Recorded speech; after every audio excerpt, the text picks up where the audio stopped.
جب کفار نے اپنا سفیر بنا کے ایک صاحب کو بھیجا کہ جاؤ دیکھ کے آؤ کہ مسلمان اپنے پیغمبر کا احترام کتنا کرتے ہیں، جب انہوں نے جا کر واپس بتایا تو کہتے ہیں میں بڑے بڑے بادشاہوں کے درباروں میں گیا، مگر جتنا ادب محمد کے غلام محمد کا کرتے ہیں صلی اللہ علیہ وسلم، کبھی میں نے کسی دربار میں کسی کا ادب نہیں دیکھا۔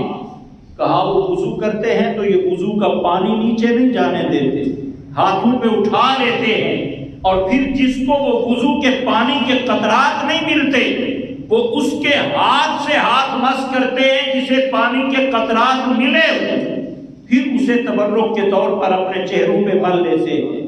اتنا احترام کہا میں نے کبھی کسی کا کہیں نہیں دیکھا ہے۔ اور صحابہ کرام علیہم الرضوان یہ ادب کی الگ کوئی کتاب نہیں پڑھتے تھے، حضور سے جو محبت تھی، جو پیار تھا، جو عشق تھا، کہا نا کہ ادب پہلا قرینہ ہے محبت کے قرینوں میں۔ فرمایا یہ محبت خود ادب سکھاتی ہے کہ محبوب کا احترام کیسے کرنا ہے۔ حضور کے ایک صحابی ہیں حضرت کعب، آپ ایک غزوہ میں نہ جا سکے، نبی کریم صلی اللہ تعالیٰ علیہ وسلم واپس آئے تو انہوں نے اپنا عذر پیش کیا کہ حضور میں نہیں جا سکا، سستی ہو گئی۔ سید عالم صلی اللہ تعالیٰ علیہ وسلم نے ان سے رخ پھیر لیا، دل میں محبت اور پیار باقی تھا مگر تنبیہ کے طور پر سامنے سے آپ رخ پھیر چکے تھے۔ فرماتے ہیں کہ 50 دن مجھ پر ایسے گزرے کہ حضور نے مدینہ طیبہ کے مسلمانوں پر پابندی لگا دی کہ میرے سلام کا جواب تک مسافر سے کوئی نہیں دیتا، خود حضور سے میں سلام کرتا، حضور سلام کا جواب زبان سے دے دیتے مگر جس طرف میں ہوتا تھا رخ پھیر لیتے تھے۔ لیکن کہتے ہیں کہ محبت کا عالم دیکھیے، جب میں حضور کی طرف نہیں دیکھ رہا ہوتا تھا بظاہر تو اپنی آنکھیں پھیر کے دیکھتا تو محسوس ہوتا حضور میری طرف دیکھ رہے ہیں۔ جب میں سلام کرتا تو جواب نہیں ملتا تھا مگر حضور مجھے دیکھتے تھے۔ فرماتے ہیں مجھے رونا نہیں آیا، جتنے میرے قریبی یار تھے کوئی بات کا جواب نہیں دیتا، کوئی سلام کا جواب نہیں دیتا، حتیٰ کہ مجھے حکم ملا کہ اپنی بیوی بھی لے کے بھیج دو۔ میں نے عرض کیا حضور حکم ہو تو طلاق ہی دے دوں، فرمایا نہیں، تو بیوی ادھر چلی گئی۔ مدینہ کے جتنا یار تھے قریبی تھے سب نے رخ پھیر لیا، بات بہت نکلی، باہر تک پہنچی۔ کہتے ہیں مجھے رونا اس وقت آیا جب ایک غیر مسلم بادشاہ کا مجھے خط ملا، کہا کہ تم تلوار چلانے والے آدمی ہو، میدان جنگ کے بڑے بہادر ہو، اور سنا ہے کہ تمہارے پیغمبر تم پہ ناراض ہیں، ہمارے پاس آ جاؤ، عہدہ بھی ملے گا، انعام بھی ملے گا۔ کہتے ہیں خط پھاڑ کے میں نے آگ میں ڈالا اور رویا اس لیے کہ غیروں کو مجھ پہ یہ شک کیسے ہوا کہ میں حضور کو چھوڑ کے ادھر چلا جاؤں گا۔ کہتے ہیں مجھے اس بات پہ رونا آیا۔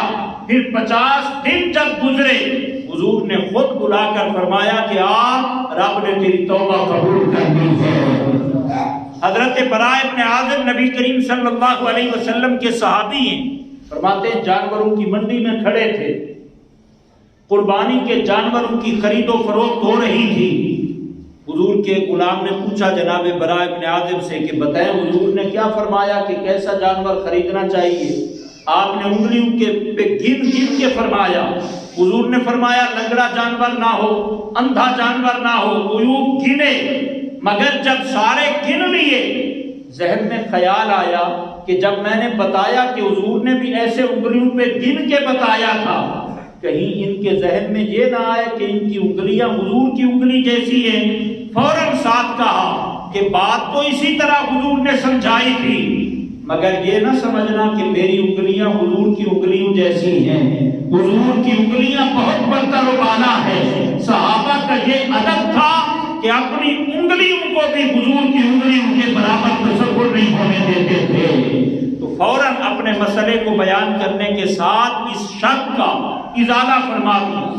حضرت امام مالک رحمۃ اللہ علیہ مدینہ طیبہ میں درس حدیث دیتے، مگر طریقہ کیا تھا کہ جب کوئی مسئلہ پوچھنے کے لیے آتا آپ اپنی کنیز کو بھیجتے کہ پوچھ کے آئیں یہ کیا پوچھنے آیا ہے۔ اگر وہ کنیز بتاتی کہ فقہی مسئلہ پوچھنے آئے ہیں تو آپ وضو کر کے تشریف لے جاتے اور اس کو فقہ کا مسئلہ بتا دیتے۔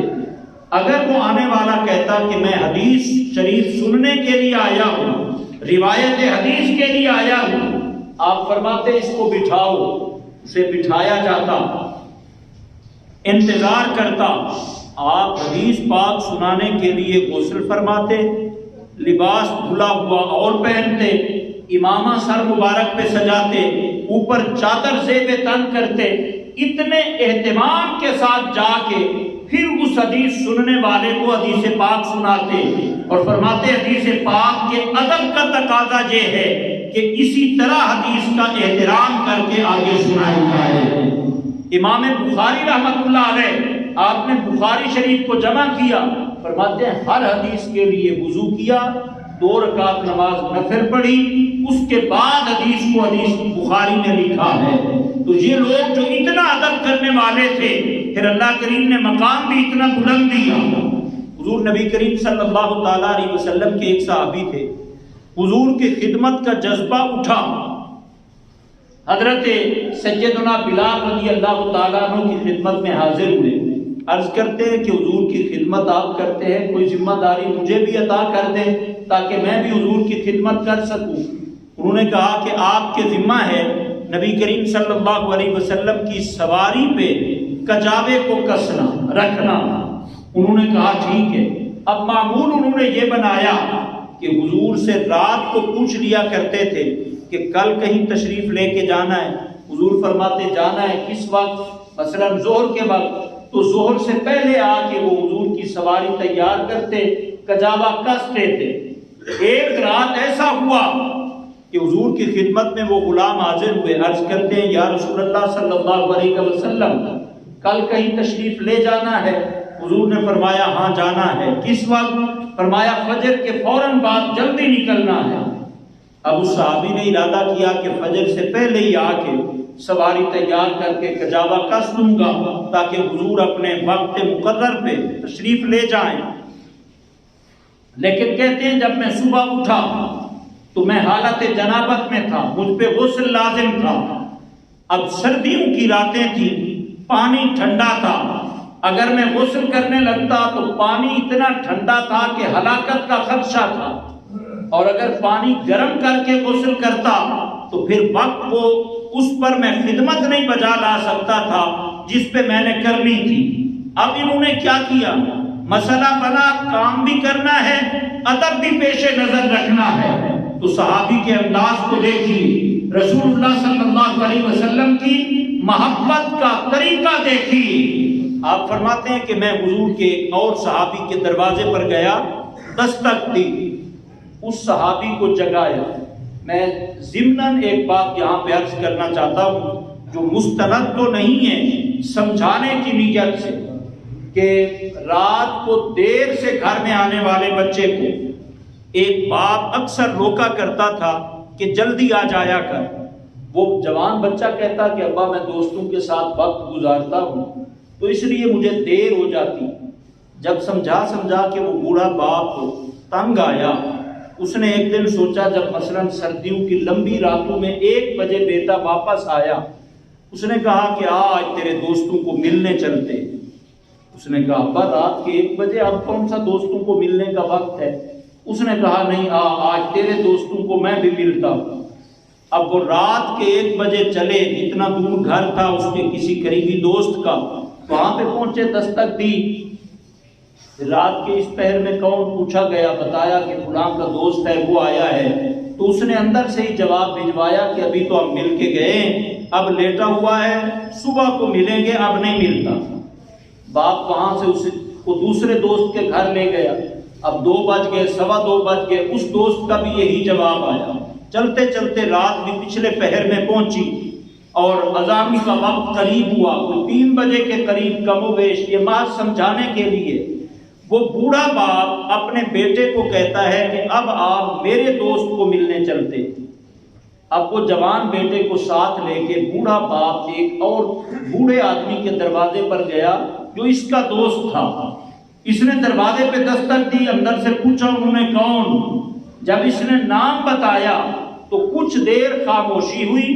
خاموشی کے بعد وہ بوڑھا شخص جب گھر سے باہر نکلا، اس نے دستار بھی اتاری ہوئی تھی اور ایک ہاتھ میں تھیلی پکڑی ہوئی تھی، اور روتے ہوئے کہتا ہے کہ دیر ہو گئی، میں معذرت چاہتا ہوں، لیکن دیر اس لیے ہوئی کہ میں نے کہا میرا یار اتنے عرصے کے بعد رات کے اس پہر میں آیا ہے، ضرور اسے کوئی مشکل ہوگی، جتنا پونجی تھی یہ ایک تھیلی میں پیسے ہیں، یہ ضرورت کے لیے لے جا، اور اگر مزید ضرورت پڑے اور میری پہچان کہیں پہ ہو، یہ میری دستار ضمانت کے طور پر ہے، یہ لے جا۔ اب اس باپ نے دیکھا بیٹے کی طرف، کہا دوست تیرے بھی تھے، اٹھ کے دروازے تک ملنے نہیں آئے، دوست میرا بھی ہے جو خالی ہاتھ ملنے نہیں آیا، رات کے اس پہر میں آنے کو سمجھ کر اس نے سمجھا کسی مشکل میں آیا ہے اور اس کے جتنا کام آ سکتا ہوں میں آ جاؤں۔ تو دوستی کے تقاضے بھی اس طرح ہیں۔ اللہم صلی وسلم مبارک علی سیدنا و مولانا محمد مبارک وسلم۔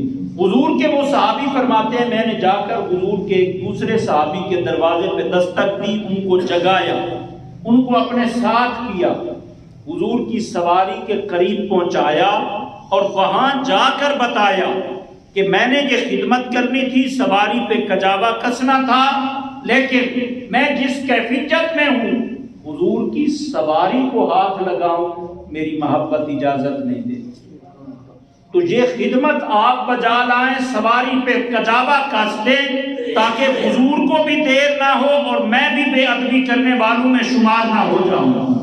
اس صحابی نے حضور کی سواری پہ کجاوا کسا، حضور تشریف لے گئے، جب واپس تشریف لائے تو فرماتے ہیں حضور میری طرف دیکھ کے مسکرائے اور فرمایا کہ آج کجاوا تو نے نہیں کسا تھا، میری آنکھوں سے آنسو آ گئے کہ میری خدمت کے انداز کو بھی میرے آقا جانتے ہیں، تو میری قبولیت اس سے بڑھ کر کیا ہو۔